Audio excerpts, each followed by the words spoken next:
Hi everyone, my name is Pontus Boman and welcome to this Q&A about floorball goaltending. So yesterday, as of recording this, I put out an Instagram story asking you guys to give me questions to respond to. I got a bunch of those, so thank you very much for everyone who posted a question. Some of them are similar or even the same, and I will respond to them as one, like I bunched them together if the questions are too similar. And I will be doing everything in English, even if I had some questions written to me in Swedish. So let's just dive right into it. Will I come to Blind Save Goalie Camp in the summer? Yes. So, and on this is has played a very important role in me becoming, getting to where I am in my floorball career so far. He put on for me very early, and Blind Save Goalie Camp is a great place to be. So I will keep coming back to Blind Save Goalie Camp as long as he will have me. For sure, absolutely. Will I be a goalie coach at Star Camp this year? Yes. Not all 4 weeks, which is, the same as it's been the last few years. I won't be there all 4 weeks, but I will be there to some capacity, absolutely.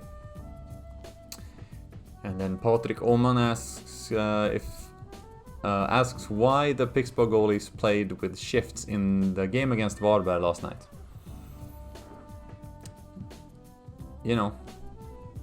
Check the interviews. You often talk about goalie exercise. How important is gym work for you? So the physical work, the physical training is the foundation to everything. So it's really important, but I also think there's no reason to overdo it. And you're supposed to be fit enough to be able to play 3 times 20 minutes or however long you play in your league without losing focus due to exhaustion. And then also being fit enough to have a speedy recovery, which means the next day or maximum 2 days after you'll be fully recovered, and in order to perform again so it's really important. But a friend of mine put this to me very nicely a few years ago. You only have to be fit enough, and that's how I kind of view it. You need to be physically fit, yes, but you don't have to be an absolute monster in the gym. You just have to be fit enough. Am I moving back to Norrland? For those of you who aren't from Sweden, Norrland is just the northern part of Sweden, which is where I'm from. And the answer is maybe.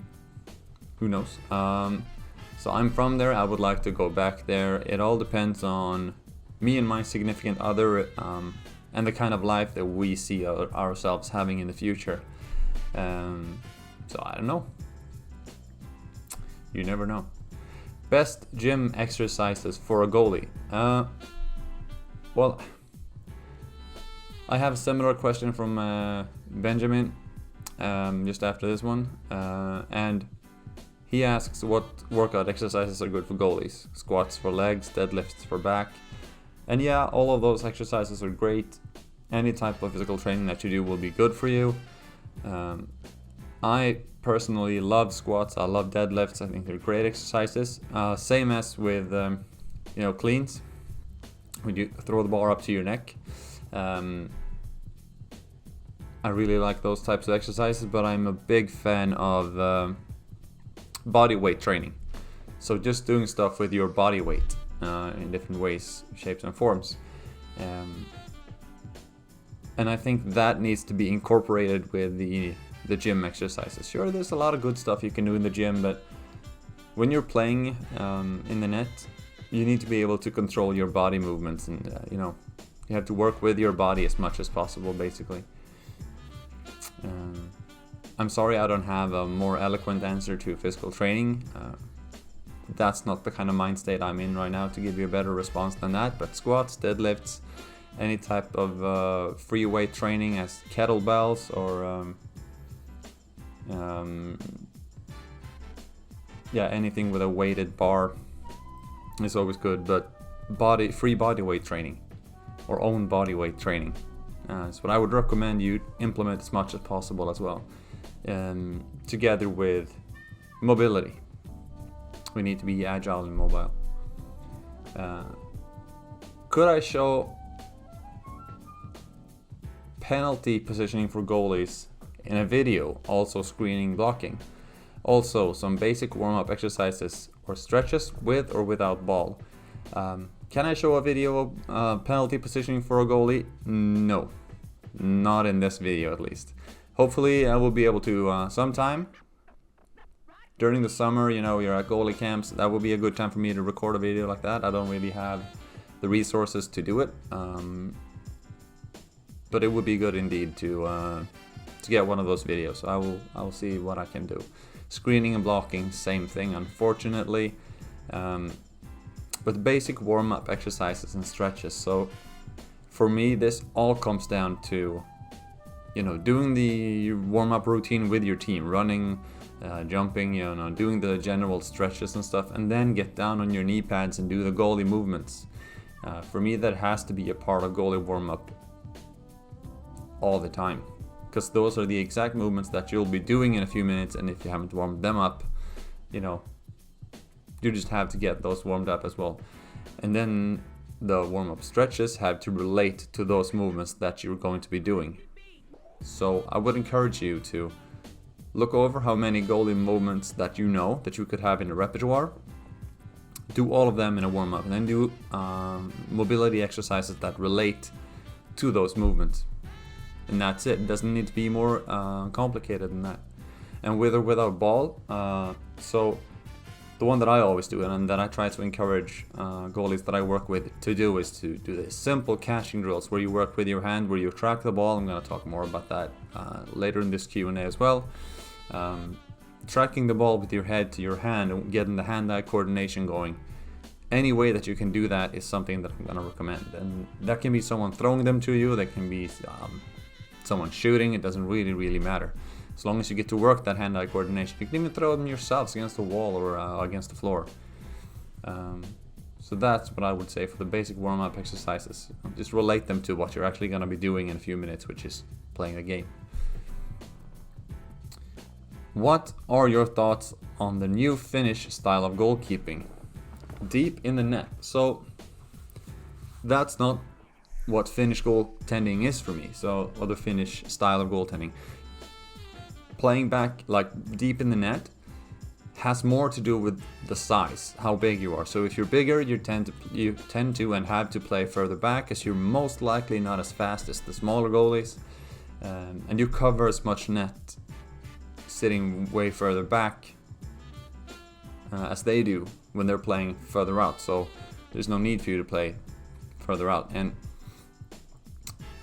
Finnish style of goalkeeping for me is more the V move, so meaning that I move out towards a player and like over here, and then this player hits a pass back in this direction. That would be me then moving back into the angle of the shot and then moving towards the next player as well. That would be, the Finnish style of goalkeeping for me, because that's the first thing that I was ever told, like this is how we work in Finland.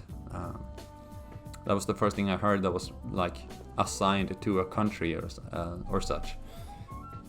So my thoughts on it: more people need to take a look at themselves and figure out if they should play further back or further out. Because I believe a lot of people are doing this a bit mixed up. Like I see big goalies playing far out, small goalies playing further in. So you have to play according to your size, and when you manage to do that, I love it. I think it's fantastic. But it can also be a big trap if you haven't learned how to use that properly. So take a look at that for yourself. How to reset after letting a shitty goal that you should have saved. Well, what I try to work with in my everyday life, as in with goaltending, is acceptance. That to me is the key word, because the sooner you can accept the fact that you were defeated, the fact that they scored on you, the fact that the goal was even shitty, the sooner you can accept that, the sooner you can move on to refocusing on another task. But as long as your mind is stuck on this thing that previously happened, the longer that will inhibit you from refocusing. And then let's say you give up another shitty goal and you pile that on to your mind. The pressure on you is just going to increase and increase and increase until it becomes unbearable, and then, it doesn't work anymore. Sure, you know what I mean.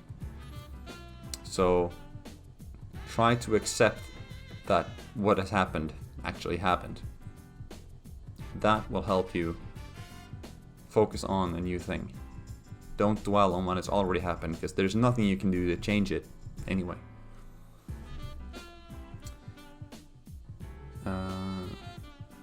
Turn or don't turn when the ball is behind the net. I don't know. You tell me. But also training with the team versus not training with the team in preseason. So those two things don't have to be mutually exclusive. I would recommend practicing with your team and practicing without the team. So if you do a ton of running in the summer, you just run, you do intervals, you do longer runs, all this kind of stuff. If you relate that to playing the net, like your hips don't move the same way when you run. Your legs will be moving, forward and back when you're running. When you're moving in the net, your hips will be moving this way.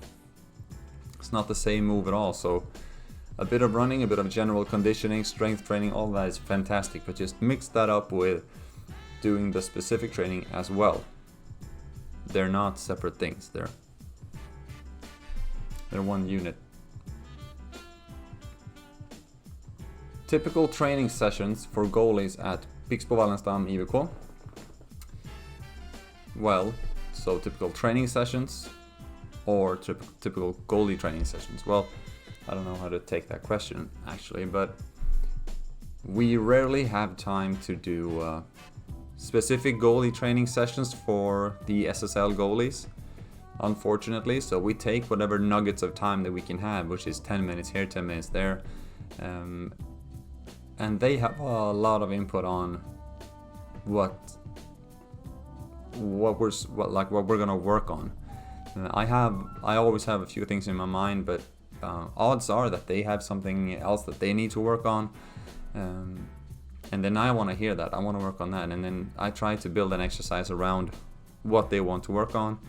Problem is, I'm not the strongest of shooters, and that obviously plays in. But a typical thing that I do with my goalies in the SSL is a lot of moving. I create movement patterns, like you have to move from point A to B to C to D, and then reverse it, do specific movement types. And I also try to, with the backup goalie, so when the goalie that plays the most games has a recovery training the next day, I try to do a goalie training with the backup goalie the next day instead of doing a recovery, because they didn't exert themselves the day before, and that gives us a bit of time to work. But I don't know, a typical training session, that would have to be the team training then, I guess. That's the typical one, and then these are the odd ones out where we get to work on other things. And a lot of the things that we do is video analysis anyway. That's the biggest part of what we do together, me and the goalies, is video analyzing, and that we do a few times every week when there's games. Do you love me? Yes, I do. Very much. Will we see each other at the Swedish finals again this year? Yes, we will, in some capacity. Either one or both of my teams will make it there, or I will be there working with Innebandykungen.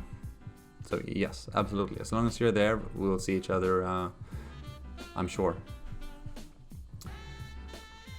How to save the Zorro move?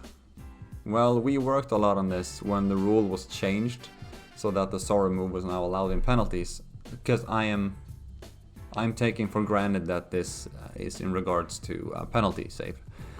The best thing that we could come up with was following the player back for as far as possible. So facing the player at first, and then when they start getting closer, you move back with them, and eventually they won't have that much space to go around you, and then you can act on them. once you're back deep in the net with them. But if you back up too early, they will have lots of space to go around you, so it's a really delicate process. You have to be at the correct distance the entire way through, and try to read when they're going to release the ball from the blade. And when you see that about to happen, then you either get in the way of the blade or try to act against the ball. But the main thing is to back up with it. Try to read the player, see how far they're going to go before they release the shot and on what side. So just stay mobile, stay agile, stay moving. Read them, follow them, then out-read them. Doing penalties is a chess game anyway.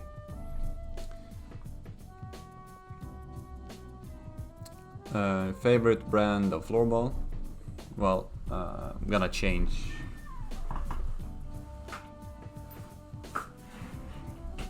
Alright. Can you tell about exercises to increase speed movement in the gait? Thank you. So, exercises for increasing the speed in your movements. This is going to be a really boring answer. I'm sorry. Just do a lot of movements.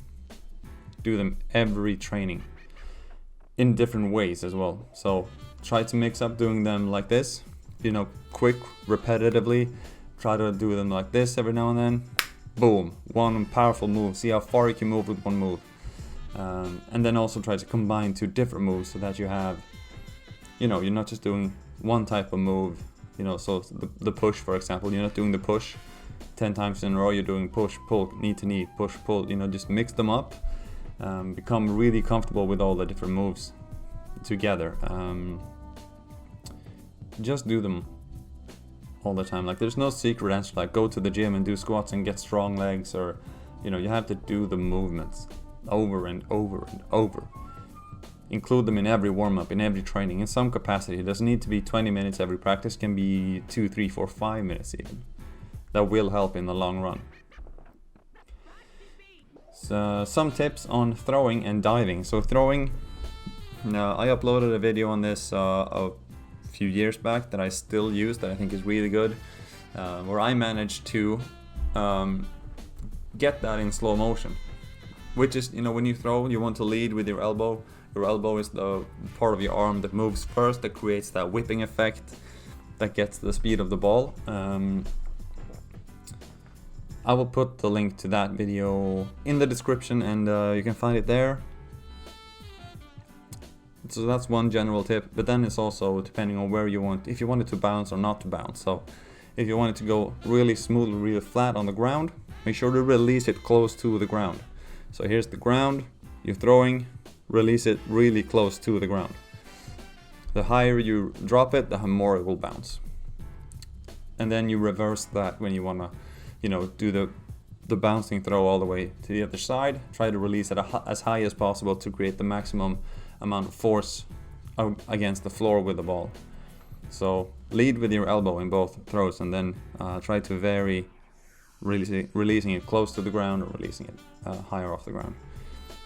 But something that doesn't have to do with the throwing technique itself. Try to read the situations on the field really quickly when you have the ball. So you catch it, boom, turn your head towards the field, make a snap judgment of where you think the ball should go, and release it quickly. So you practice the quick deciding of where you should throw, because that can really be decisive in whether the throw is successful or not. Because if you wait too long, you hesitate, should I put it there? Yeah, I'll try it, and then you might be too late. So the assessment needs to be really quick. And then diving, diving is super important. You need to be able to know, you need to be able to dive, you need to know how to do it. But I don't have that much to say about how to dive. You have to know when you can move and when you have to jump or dive. Most of the time we want to be able to move and get there sitting up. But if you try to move there and get there sitting up in a situation where the ball is actually going too fast and you should have jumped, that's going to be a big issue. Like, you need to be good at deciding whether this should be a move or a dive. But the way I dive, which is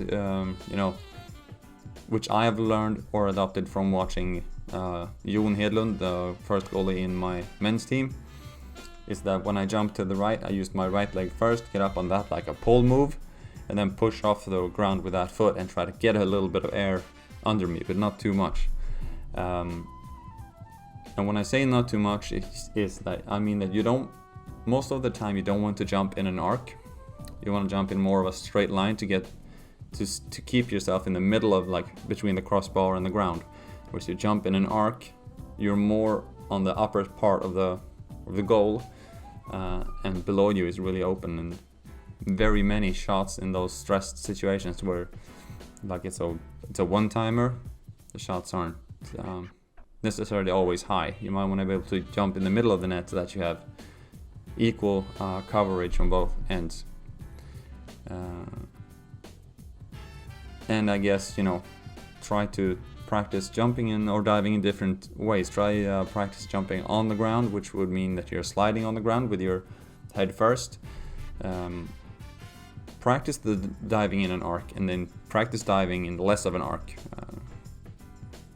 And practice landing. That's the biggest part, because the more comfortable you feel with landing and not getting hurt, the more inclined you will be to jump when you actually have to.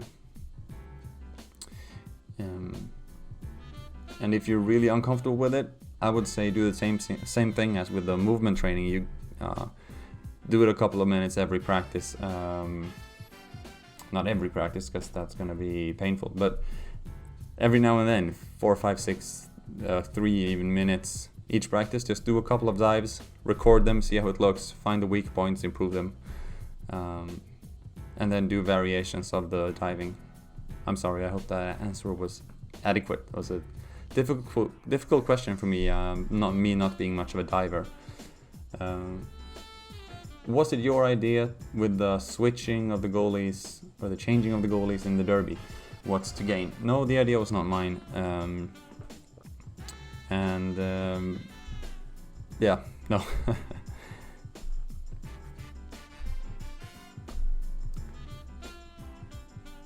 How to prevent knee injuries. So first of all, this has to start at a young age with something that we call knee control, which is like when you do an air squat, meaning that you're not holding anything, you're just doing a squat. You want to be able to make sure that your knees are pointing in the direction of your toes, so that the knees aren't, falling in, if that makes sense. So having control of your joints, because when the knees fall in that way, your ACL is in danger, your ligaments are in danger. So it's just having control of your movements then, I guess. And if you want to make it specific to floorball goaltending, make sure to have fresh knee pads. Like, don't wear old gear. But I don't think that it's such a specific question actually for goaltending. I think the main thing would be like what we call knee control. Practicing squats, practicing lunges, and having control of your knee. I think that's about as good as an answer as I can get, me not being a physiotherapist. And the Swedish Floorball Federation has criteria for beep and another test called Harris. What test would be more goalie specific? I personally find Harris test being actually quite specific, which is the one where you jump over hurdles. You run around a cone. First of all, you do a roll, and then you run around a cone. You jump over a hurdle, and then you dive on, or like try to crawl under it as quick as you can, around the cone, over the hurdle, and you do that 3 times.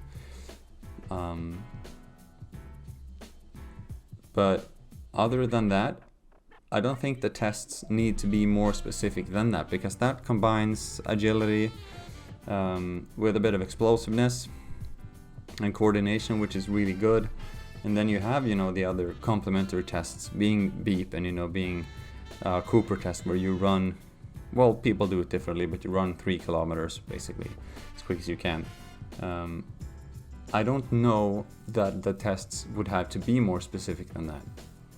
I guess a jumping test would be quite interesting, because then you can get a more exact measure of your explosiveness. I don't even know if you call it that but yeah, that's, you know, explosiveness, how high you can jump. I don't know, I could be wrong. I haven't thought of it that much, so I will think about it. A good way of training, you know, catching. So it all comes down to hand-eye coordination. Getting a really good tracking of the ball with your eyes, and then following that ball with your entire head into your hand, because your brain is really good at reading, you know, patterns and trajectories. So when you follow the ball really well, you should be able to, you know, see where it's gonna go, and then you have to that would mean that you would have to put minimum effort into actually catching it, because your brain has already done the math of where the shot's gonna go, and then all you have to do is close your hand on it. And I think that's, other than the hand-eye coordination, that I think is one of the biggest problems that people have with catching, is that when they see the ball coming, they try to punch the ball. So the ball is coming here. When it's close to me, I reach out for it and try to catch it in one move like that, as opposed to only closing my hand on the ball. And what happens when you try to punch it, or, you know, reach for it, is that the ball will hit the palm of your hand before your fingers can close on it, and then it bounces out. Whereas if you just let it absorb into your hand, you just close your fingers on it, it's not gonna have time to bounce out. So practice that head tracking, that hand-eye coordination, the following of the shot with your head, with your eyes to your hand. Boom. That's gonna be the best way of practicing catching, for sure. So I have 2 questions left. One just saying the word positioning, and the other one saying like the basics of good game reading understanding, and a few simple tips that you want to look for when you're trying to read the player and decide whether they're gonna pass or they're gonna shoot. So positioning, I don't even know how to answer that, because it just says positioning. But positioning is obviously really important. So get a tablet, an iPad, a phone, rubber bands, and tie them to your goal or whatever, you know, drag the rubber bands out to see the angle of the shot. And then, or if it's a camera, try to move into you put the camera on in selfie mode, you move towards the camera, and you have a look at yourself and you see how the positioning is. And you don't need a shooter to do this. You shouldn't have a shooter when you just doing the positioning. I don't think the camera is good enough. It's even better, because if you practice moving into the camera angle over and over and over and over again, it will become kind of automated. So when a pass then occurs to that very same position as you had the camera, the movement will be automatic for you, and it will be easy for you to make that happen. So put the camera in a lot of different places, move from different places to that camera,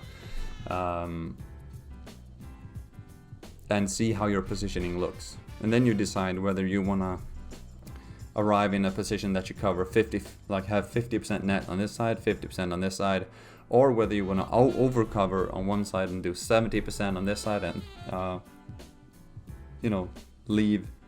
only cover 30 on this side, leave a lot more to be able to react over here. You know, that has to be your choice, but just put up a camera, move into the camera. And this is a very interesting question, and it's a great one to end on, and it's the one about reading the game. And don't look at the ball, look at the player, look at the player's eyes. Try to see what's happening on the other places on the court where the ball carrying player isn't, because they will have telltale signs that are easy to see once you're used to them. They can be stuff like positioning of their shoulders, their hips. If they're turned but they're looking at you, like now it's pretty obvious that I'm not going to shoot over here, I'm probably going to pass it. It can be the angle of the blade. It can just be the fact that this player has a pretty good alternative to shoot, but my defender is going to be there in a second to disturb them, or I lost a good word here, which then means that that's more likely then going to be a pass. Then you can give that player up and prepare yourself for the move instead, and then move with the play.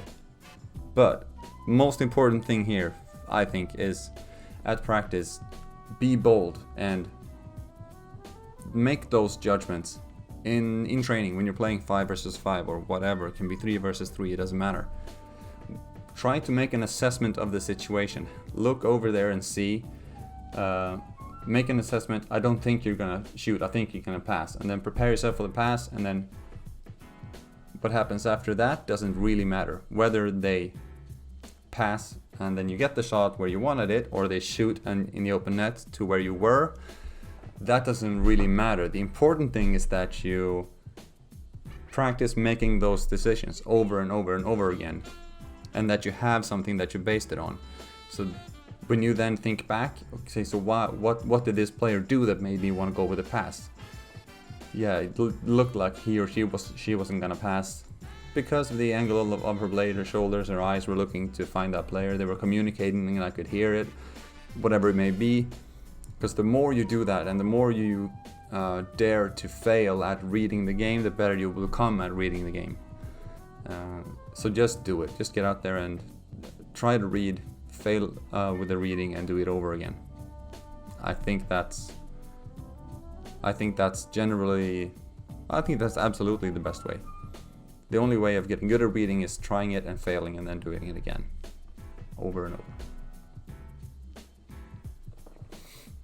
So thank you very much for sending these questions. I hope, as I said in the beginning, that I was able to give some sort of relevant answers to them. I tried my best, yeah, that's it for this time. Hopefully I will get to do another one of these soon enough. Until the next time, all the best.